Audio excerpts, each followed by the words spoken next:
Guys, welcome to HardReset.Info channel. Today I have HMD XR21 and I want to show you how to fix the problem when your game or application are not visible on your Google Play Store, as in my situation.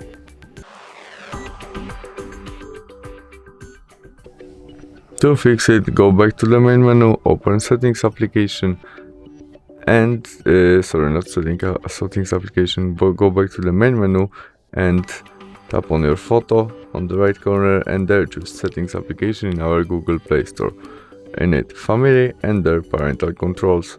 As you can see, now it's on and we have page tree. To visible all game we need more than page tree.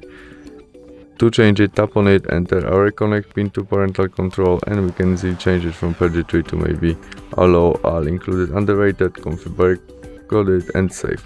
You can also turn off your parental controls by switch off. And that's all. We can go back and try search Mobile Legends games again, which is visible right now, and we can install it. Thanks for watching, bye!